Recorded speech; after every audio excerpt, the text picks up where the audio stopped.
All right, I've been given the keys of a 2005 Boxster S named Lucy, and I have 1 mile to drive it and give you my impressions. 2005 Boxster S was the first year of the 987 Boxster, which was the second generation after the 986. This particular car has a 3.2 liter flat six with 280 horsepower. I've never driven a Tiptronic Boxster, and this is a Tiptronic Boxster. That'll be one of the main things I'm focusing on, but mid-engine, rear-wheel drive, it's gonna be a lot of fun.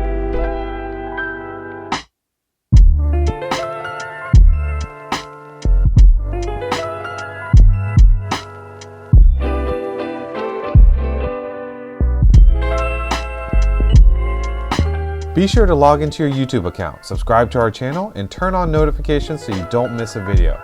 Best of all, it's free to do so.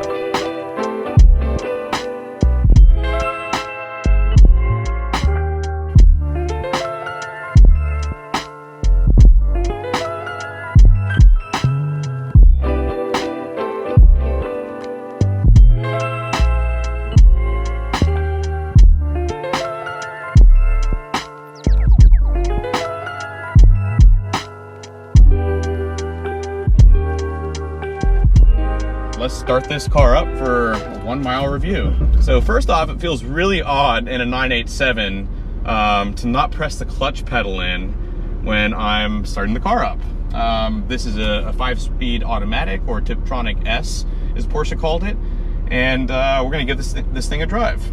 So slide it into drive. I'll leave it in drive for a second, put it in manual later.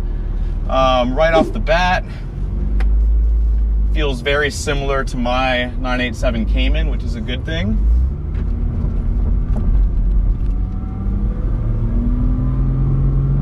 Oh, really nice, easy, smooth pull away in this automatic transmission. That is for sure. The brakes feel great, you know, for just tootling around on this little twisty road here. And yeah, it's definitely a nice cruiser. Suspension is fairly soft. It's a stock suspension. It's much softer than in my car. So again, it's a pleasant surprise because it's more comfortable than my car. And really, I could see using this car as a daily in somewhere where it doesn't get too cold, doesn't snow or rain too much. Yeah, body control is very good. It's a little floatier, which if you're just cruising around, it's a very good thing. I'm gonna stick it into manual mode because why not?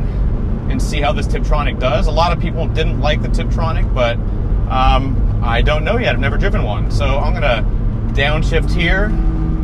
It's not a very quick shift, but it's quick enough. And I'm in, I think I'm in third gear. I can't quite tell. Oh yeah, there's definitely some power here. You can tell there is a lot of low-end torque in this 3.2 liter flat six, and I'm gonna dump it down another gear as well. And I'm pretty sure that's second gear, so. Oh yeah, you can tell this thing has some torque, that's for sure. It sounds great. You know, I'm sure it would sound better if I had taken the windows down a little bit, but I think you'll be able to hear me better with leaving them up. But just having that sound right behind you is, and with the top down, is quite an experience. Oh yeah, it's what a smooth flat six.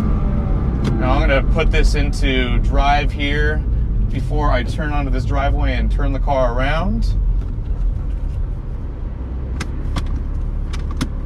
Yeah, very odd using a Tiptronic automatic gear selector on a car like this. Definitely not used to it. So far, what I'm kind of thinking about the car and the transmission is, you know, really the transmission is not something you would need to worry about too much unless you're really trying to get the utmost performance out of the car, let's say at an autocross or even a track. But you know, if you were to take this car to the occasional autocross, like I think the owner of this car does, you'd have a blast. You know, you might not be the fastest person in your class or at the autocross, but you'd still have a great time. Man, as always, the steering in a 987 it's very good. It's sublime. Now let's do a full throttle in drive mode and see how it kicks down. You know, it's not as fast as PDK, but as far as automatics go, I'm actually pleasantly surprised about it. I didn't think that it would perform quite as well as it does. Let's do this again. Kick it down into manual and shift down a couple gears. Yeah, probably the main thing about these cars that might matter to enthusiasts is it's not going to rev match the downshifts for you. So you get a little bit of drag as it downshifts, you know, as if somebody were just dragging the clutch, you know, tootling around town in a manual. It kind of jerks you forward a little bit, which is how most automatic transmissions are in pretty much any car, Porsche or not. But yeah, this is a pleasant surprise. I don't think the automatic or Tiptronic transmission is the demerit that a lot of people make it out to be, unless you're just a die-hard manual transmission enthusiast. But for a Boxster, a car meant for cruising, maybe the occasional fun back road, this is not a bad choice. If you find a car, a 987 Boxster S with a Tiptronic, and you don't mind, just buy it, you know? Don't wait around for a manual.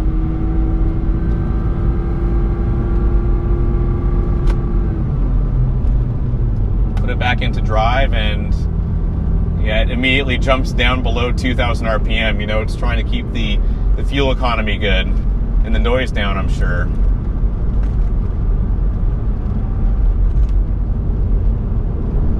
Yeah, and I do love these seats. You know, I've got my 987, I've got some race buckets, and while they're comfortable, these are definitely more so. You know, leather covered. Comfort seats in Porsche speak. They're pretty sporty, you know, all things considered, but in the Porsche world, these are comfort seats. So, all right, what do I think about the car? So our rating system covers car shows, daily driving, and road tripping. For car shows, I'm gonna give this car a 4 or a 5, maybe a 4.5. And that's because you see a lot of Boxsters out there on the road. And this one's in silver. Boxsters, for the most part, look the same, especially if they're silver. They're beautiful cars, but they're not going to stand out at a car show. So if you're at a Cars and Coffee with a bunch of different makes, probably wouldn't be putting it front and center. At a Porsche show, you know, I'd probably park with all the other Boxsters. Let's see, daily driving. As I said in my drive a little bit earlier, this is a car you could daily drive, I'm going to say in Maryland, and if you had all-season tires, you could do this 3 or 4 days out of the week. And that's because it's extremely comfortable. And if it's not snowing, you can put up with having the top. You know, and as long as you maintain it, you know, it'll be fine in the rain. So overall, I'd give this an 8 when it comes to drivability. When it comes to road tripping, I would also give this car an 8, and that's only if you don't have a lot of luggage. But if you have yourself and maybe one other person, your significant other, or a best friend, somebody you like to be around, very comfortable. The suspension's comfortable.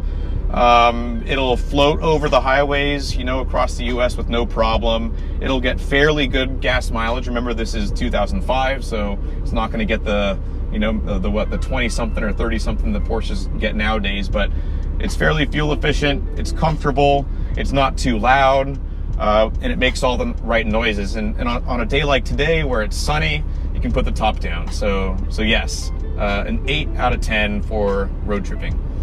And that wraps up my 1 mile review. Hope you guys liked it. If you like this video, please hit the like button. Please comment, tell us what you think about this car.